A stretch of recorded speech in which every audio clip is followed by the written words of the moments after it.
عندي بنتي 22 سنة لسه متخرجة من الكلية وحصل لها مرض نفسي صعب جدا وكده. وأنا الموضوع يعني احنا بنعالجها عند أحسن دكاترة في أحسن مستشفيات، بس هو بيقولوا يعني بتفضل العمر كله تتعالج. وأنا الموضوع ده مضايقني جدا جدا، وحاسة إني يعني أنا بعمل كل خير والله يا طول عمرنا يعني، بس وبيقولوا لي ده ابتلاء من عند ربنا.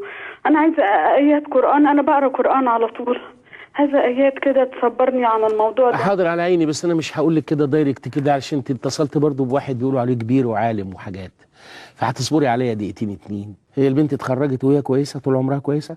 طول عمرها كويسه. بالراحه بس، بالراحه بالراحه بالراحه قبل ما اقول لك اللي نفسك فيه. ممكن يكون في نسبه وراثيه، بس هو ما فيش في ليلى حاجه. معلش، يعني معناها 22 سنه زي انت ما قلتي، كانت زي الفل في ثانويه عامه وجابت مجموع حلو جدا ودخلت الجامعه. لحظه بس بالراحه عشان خاطري، خديني على قد عقلي انا.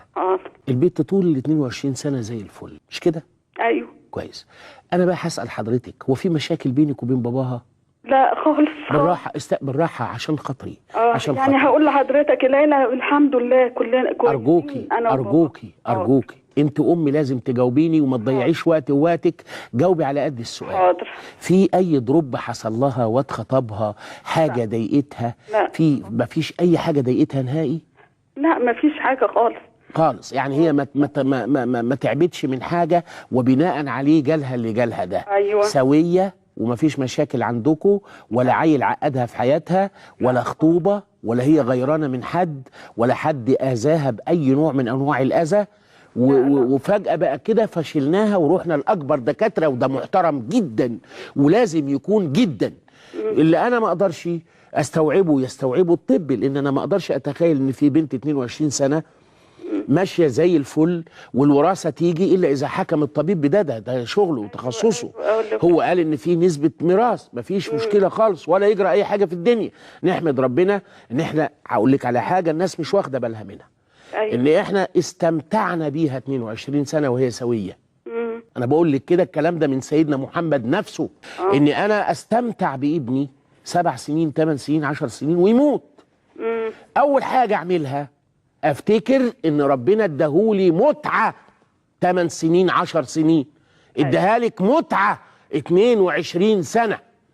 احنا خدنا الموضوع بالعكس، على ما تيجي تكبر ويبقى الامل فيها كذا وتتجوز وتخلف. هي يعني كانت هتتجوز جوازه عدله ولا هتجيب ذريه تحرر القدس؟ احنا نفهم ديننا بالراحه. اول حاجه اعملها اشكر ربنا على نعمه 22 سنه بنتي لا عندها صرع ولا بيجي لها اي حاجه وجالها اللي جالها. وبشر الصابرين. لو عايزه تقري الايه بقى، الذين اذا اصابتهم مصيبه قالوا انا لله وانا اليه راجعون.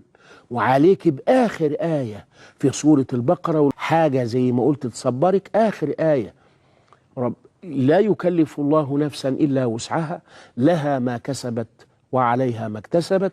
ربنا قدرك وخدت لان هيبقى فيها ربنا ولا تحمل علينا إصرا كما حملته على الذين من قبلنا، ربنا ولا تحملنا ما لا طاقة لنا به. عسى الله أنه يستجيب هذه الدعوة، ولا تحملنا ما لا طاقة لنا به.